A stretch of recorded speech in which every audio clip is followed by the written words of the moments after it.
지난 여름 2024년 파리 올림픽이 끝난 이후에 세계는 우리나라 양궁 실력에 무척이나 많이 놀랐습니다.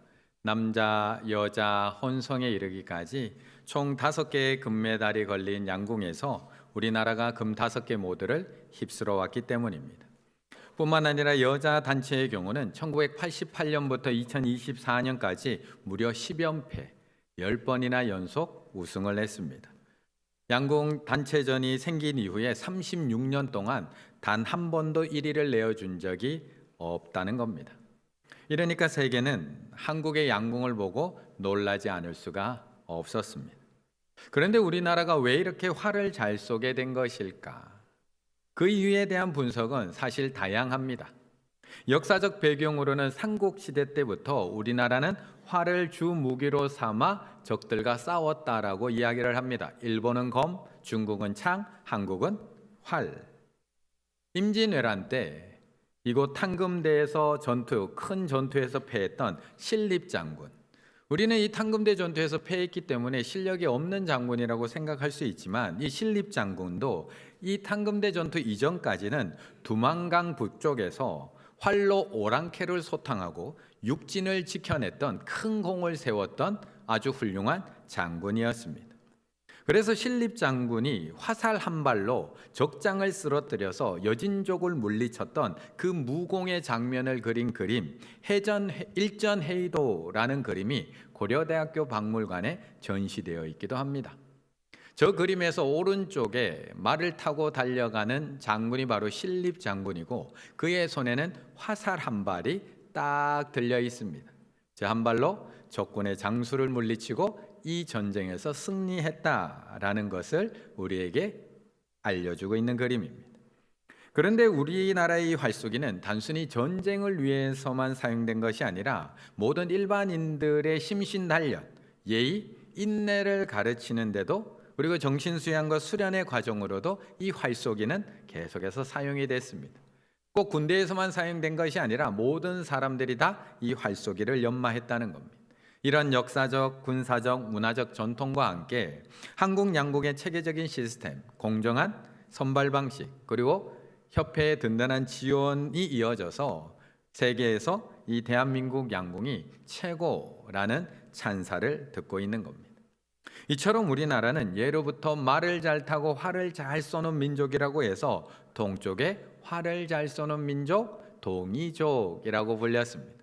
그리고 우리나라 한국 사람들을 세계인들은 요즘 주몽의 후예, 활을 잘 쏘던 주몽의 후예라고 우리를 이렇게 부르고 있습니다. 그런 의미에서 오늘 우리는 옆에 분에게 활을 한 번씩 쏴보려고 합니다. 먼저 화살을 준비하시고요. 하트의 화살을 딱 준비하시고 옆에 분 한번 겨눠 보시겠습니다. 잘 겨누셔야 됩니다. 빗나가면 안 되니까요.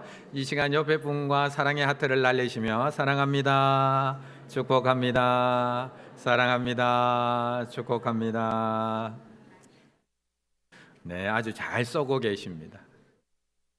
이렇게 우리가 활을 잘 쏘는 민족의 후예로서 서로에게 이렇게 사랑의 화살만 잘 날리면 얼마나 좋을까요? 서로의 마음을 위로해주고 공감해주고 사랑해주는 큐피트의 화살만 날마다 날리면서 살아가면 얼마나 좋을까? 그런데 우리가 살아가다 보면 이런 사랑의 화살을 날리기보다는 독화살을 날릴 때가 훨씬 더 많다라는 것을 우리는 경험하며 살아갑니다. 3절의 말씀을 같이 한번 읽겠습니다. 3절입니다.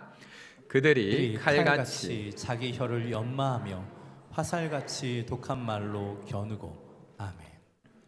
오늘 본문의 저자는 다른 사람 누군가가 쏜 화살로 말미암아 너무나 힘들어하고 있습니다. 아파하고 있고요. 신음하고 있습니다. 왜냐하면 저들이 쏜 화살이 그냥 보통 화살이 아니기 때문입니다. 아무래도 오늘 저들이 쏜 화살은 연습용 화살이나 묵과용 시험용 화살, 앞이 뭉뚱한 화살이 아니라 실제 전투에서 사용했던 육량전이라는 화살이나 투구나 갑옷을 뚫고 들어오는 편정과 같은 살상용 화살이었던 것 같습니다. 그래서 3절에서 이렇게 얘기합니다. 그들이 칼같이 자기 혀를 연마하며, 칼같이 자기 혀를 누구를 죽이려고 이렇게 연마하는지 모르겠습니다. 화살같이 독한 말로 겨누고. 혀는 가장 중요한 신체 기관이면서 동시에 가장 무서운 기관입니다. 거칠고 독한 혀를 우리가 제대로 다스리지 못하면 혀 끝에서 나와 입술을 떠나버린 그 말이 두루 다니며 사람들을 해치고 아픔을 입힙니다. 관계를 깨뜨리고요. 거기서 끝나지 않고 다시 돌아와 그 말을 내뱉은 사랑까지도 망쳐놓는 것이 말입니다. 맹수는 날카로운 이빨과 발톱으로 다른 동물을 죽이지만 인간은 혀끝, 입술에서 내뱉는 말로 사람을 죽일 수 있습니다. 우리가 쉽게 내뱉는 말, 기분 나빠서 던졌던 말, 은근히 남을 깎아내리는 말, 다른 사람 뒤에서 하는 수군거림, 내가 없는 말 했나? 있는 말 함부로 했는 말, 사실이잖아. 내 입으로 내 마음대로 말도 못하나? 사람이 말하면 실수도 할 수 있지. 난 그런 의미로 한 얘기가 아닌데. 스스로 합리화하며 내뱉으며 던진 말, 이런 독한 말들이 때로는 사람을 쓰러뜨리기도 하고 쓰러진 사람을 짓밟아 놓기도 하고 때로는 누군가를 죽이는 말이 되기도 한다는 겁니다.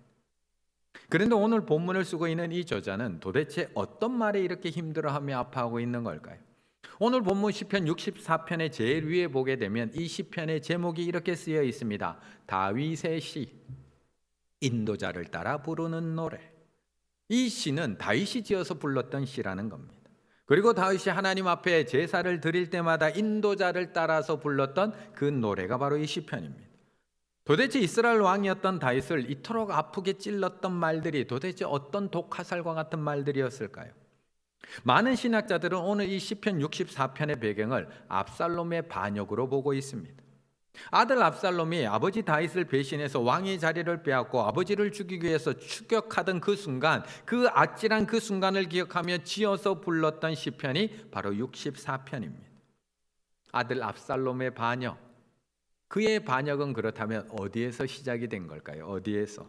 사무엘하 15장 3절에 보면 이렇게 이야기합니다. 압살롬이 그에게 이르기를, 재판받으러 온 그에게 이르기를, 보라 내 일이 옳고 바르다마는 내 송사를 들을 사람을 왕께서 다윗이 세우지 아니하셨다 하고.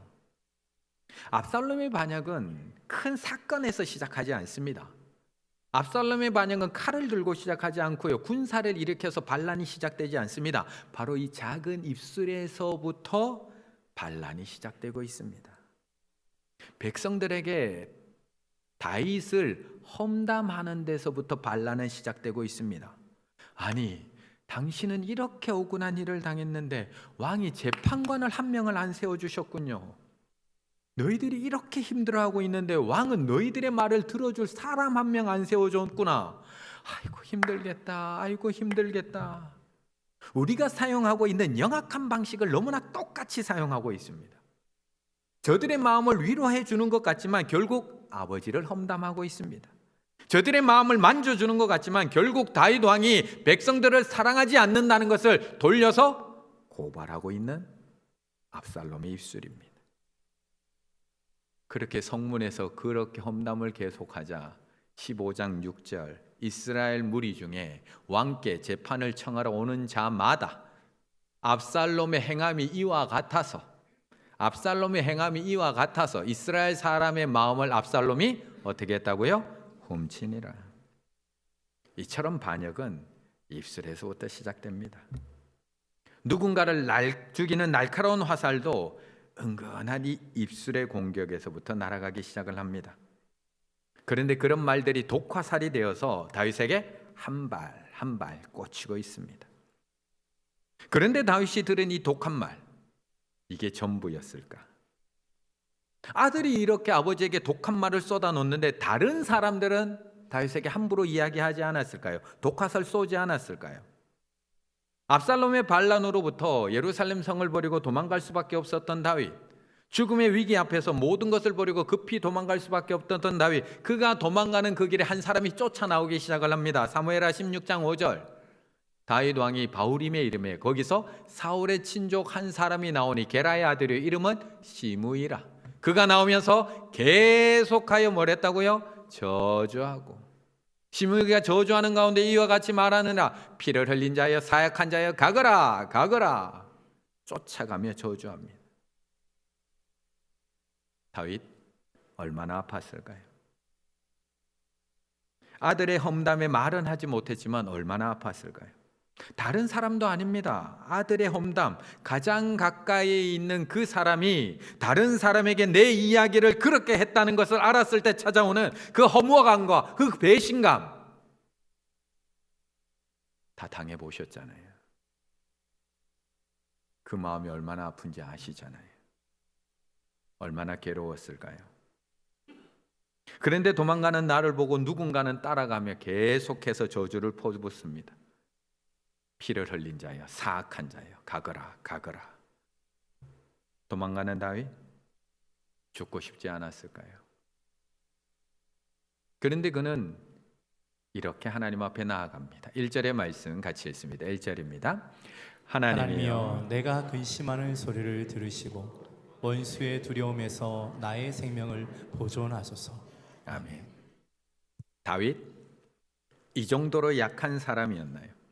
압살롬의 말 한마디에 흔들릴 정도 연약한 사람이었나요? 골리앗 앞에서도 작은 주눅도 들지 않고 그렇게 나아갔던 그 용맹함은 다 어디로 갔나요? 너는 칼과 창과 단창으로 내게 나오거니와 나는 만군의 여호와의 이름으로 너에게 나아간다고 그렇게 담대히 나아갔던 다윗의 용기는 도대체 어디 갔나요? 10년이 넘도록 사울에게 쫓기고 쫓겼음에도 불구하고 결코 낙심하지 않았던 다윗의 믿음과 그 용감함은 도대체 다 어디로 갔나요? 우리는 너무 쉽게 이야기합니다. 그냥 한 귀로 듣고 한 귀로 흘려. 뭐 그런 소리까지 다 신경 쓰고 살아. 어떻게 살아? 그 사람 원래 그런 거 몰랐어. 그 사람한테 상처받은 사람 한두 명이 아니야.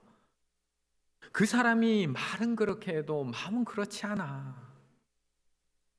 정말 그렇던가요? 정말 한 귀로 듣고 한 귀로 흘리는 것이 그렇게 쉽던가요? 그렇게 끝이 나던가요? 그런데 이들이 쏘는 독화살은 쉽게 멈추지는 않습니다. 이들의 공격은 한 개인의 공격에서 끝나지 않습니다. 이제는 그 독화살을 쏘는 사람들이 모이기 시작합니다.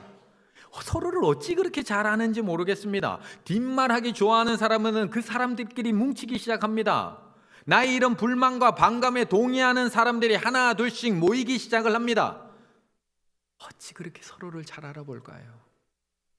요즘은 이런 사람들을 프로보커터라고 지칭하기도 합니다. 이러한 시대에 기민하게 반응을 해서 이렇게 불만이 많고 반감이 많은 이런 시대 속에 기민하게 반응을 해서 경제적 이득뿐만 아니라 사회적 영향력까지 얻으려고 하는 사람들이 많아지고 있다는 겁니다. 바로 이들은 이 책에서 비판적으로 다루고 있는 프로보커터라고 부르고 있습니다. 프로보커터라는 단어는 도발하는 사람, 누군가를 화나게 하는 사람이라는 뜻입니다. 인터넷 등에서 글이나 영상으로 특정인이나 집단을 도발해서 그들로 하여금 화나게 하고 그것에 대해 반감 가진 사람들을 뭉치게 만든다는 겁니다. 조회수를 끌어올리고 그렇게 확보한 세간의 주먹을 미천 삼아서 사회의 영향력을 행사하는 사람들을 프로보커터라고 한다는 겁니다.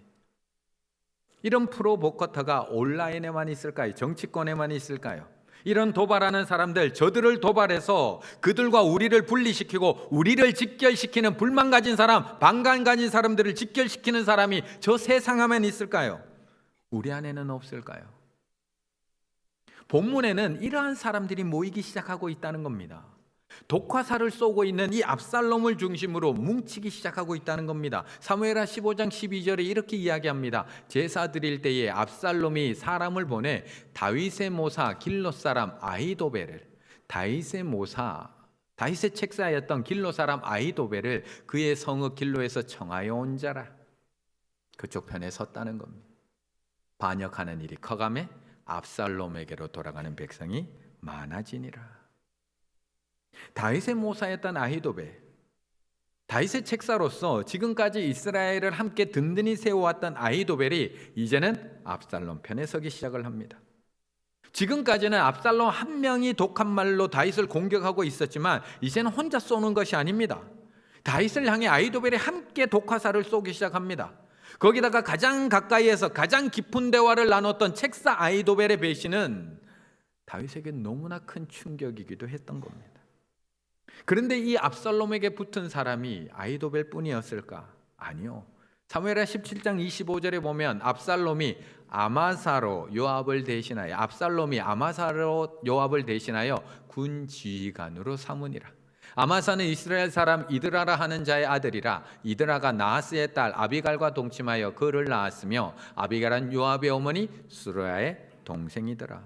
아마사, 다윗의 누이인 아비갈의 아들이라는 겁니다. 좀 더 쉽게 얘기해 드리면 압살롬이 군 지휘관을 삼은 이 아마사는 다윗의 조카입니다.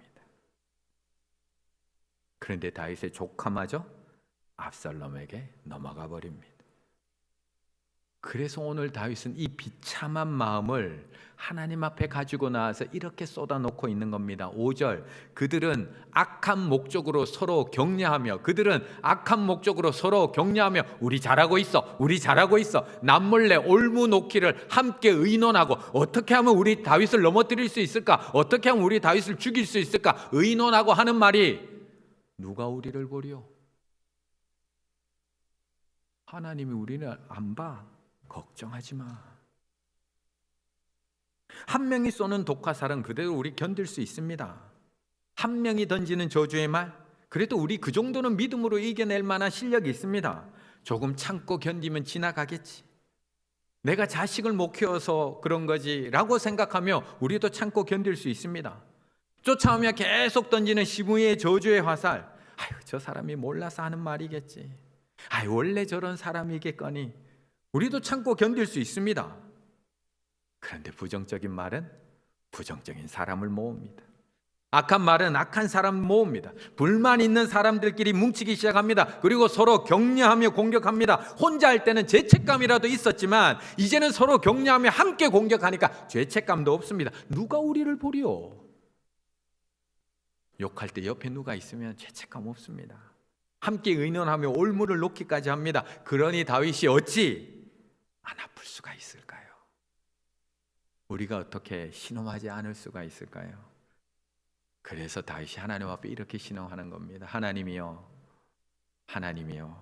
내가 근심하는 소리를 들으시고 원수의 두려움에서 나의 생명을 보존하소서. 그런데 왜 다윗은 저들의 공격 앞에 그냥 아파만 하고 있는 것일까요? 왜 저들을 찾아가서 눈에는 눈, 이에는 이로 갚아주지 않고 왜 하나님이여 하나님만 찾고 있는 것일까요? 왜 내가 받는 그 고통을 수십 배로 돌려줄 생각은 하지 않고 왜 저렇게 바보처럼 하나님이여 왜 하나님만 찾고 있냐는 겁니다. 왜 바보처럼? 7절의 말씀 같이 읽습니다. 7절입니다. 그러나 하나님이 그들을 쏘시리니 그들이 갑자기 화살에 상하리로다. 아멘. 사실 우리는 누군가로부터 그런 독한 말을 들으면 사실 참을 수가 없습니다.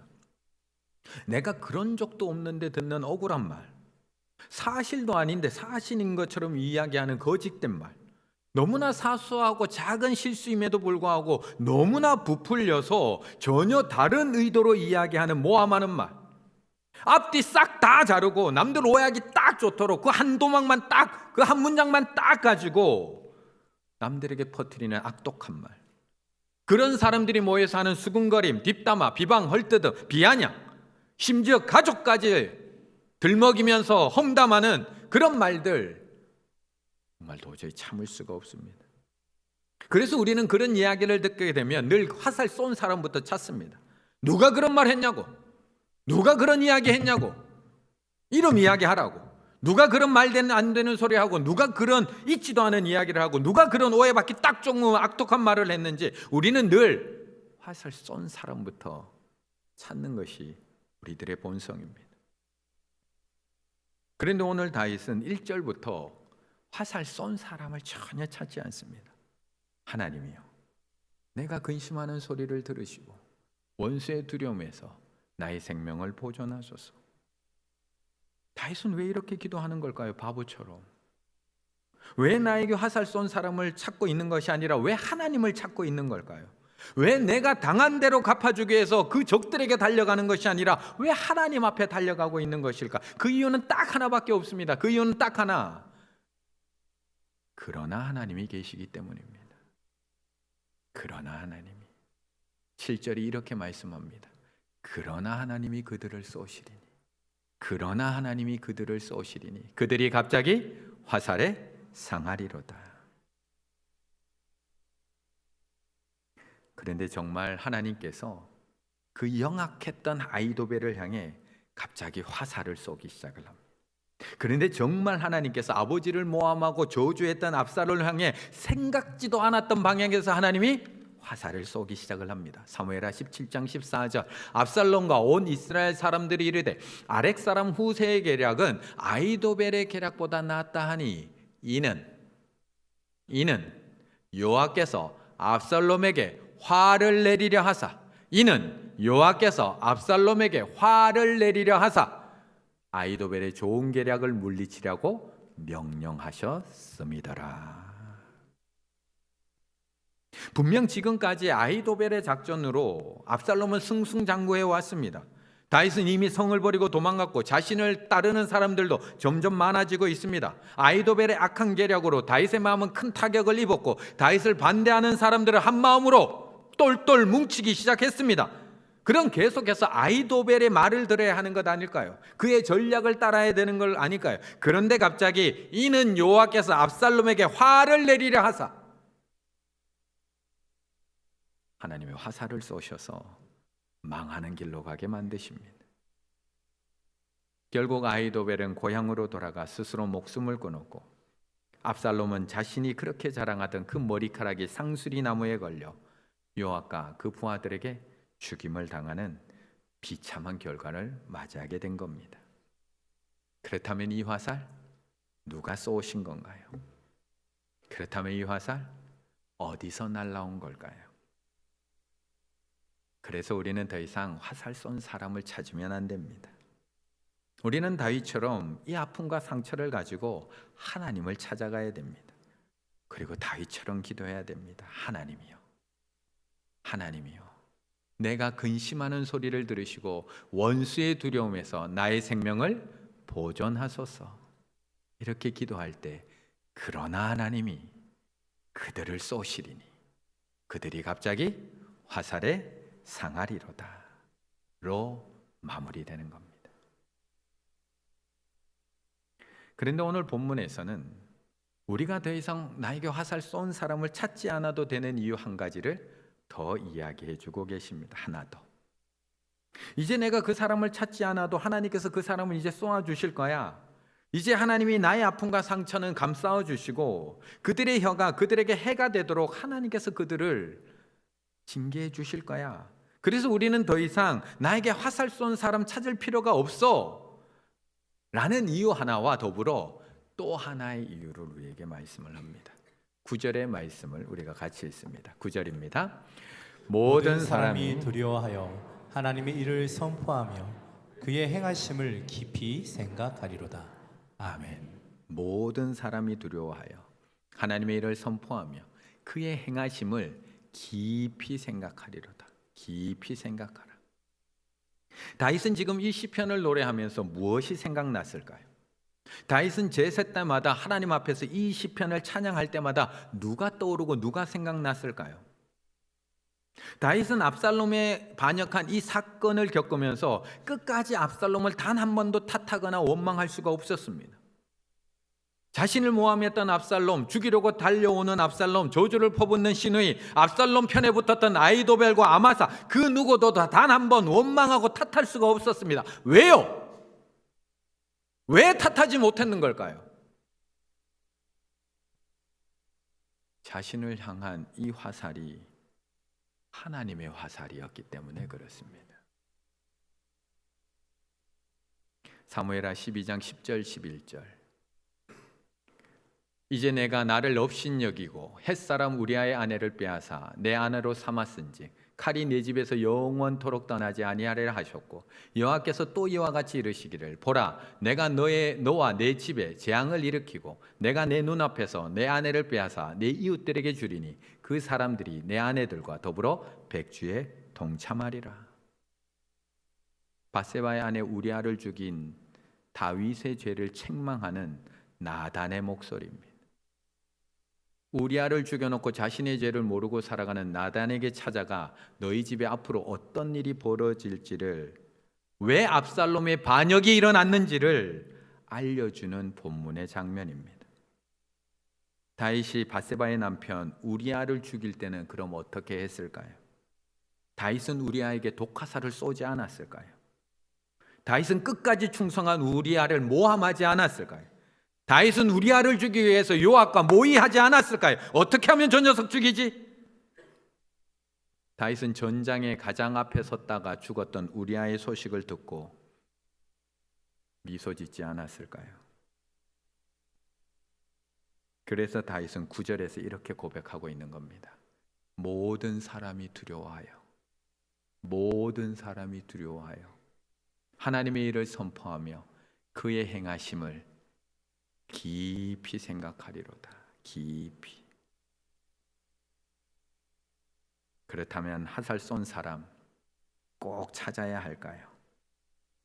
모든 사람이 두려워하여, 모든 사람. 나는 거기서 빠지는 걸까요?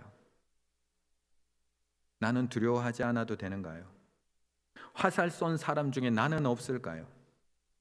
우리는 나에게 화살 쏜 사람들만 생각나서 그 사람들만 찾고 있지만, 내가 쏜 화살에 맞아서 오늘도 신음하고 아파하고 쓰러져 있는 사람 아무도 없을까요? 정말요? 저는 지난주에 독화살 한 발도 안 쐈을까요? 저는 사실 신궁입니다. 제가 아마 올림픽에 나갔으면 그 메달 3개는 땄을 것 같습니다. 제가 이렇게 안 쏘는 것처럼 보여도 얼마나 냉정하고 얼마나 현실적이고 거기다가 얼마나 돌려서 잘 쏘는지 모릅니다. 제가. 저한테 화살 가장 많이 맞은 사람 누굴까요? 저는 아내에게만 윌리엄 텔입니다. 머리에다 사과 탁 얹어놓고 매일매일 쏩니다. 매일매일 타고 딱 얹어놓고. 제가 모든 사람에게는, 나머지 모든 사람에게는 공감을 그렇게 잘하는 F인데 이상하게 아내에게만 냉정한 T가 됩니다. 날마다 머리에 사과를 딱 얹어놓고 또 화살을 쏩니다. 딱 맞으면 I am 윌리엄 텔. 또 사과 딱 올려놓고 딱 맞으면 I am 로빈 후드. 그런데 꼭 그 사과만 맞추나요? 머리 위에 사과만. 또 쏘다 보면 가슴에 팍팍 꽂힙니다. 그러면 I am sorry.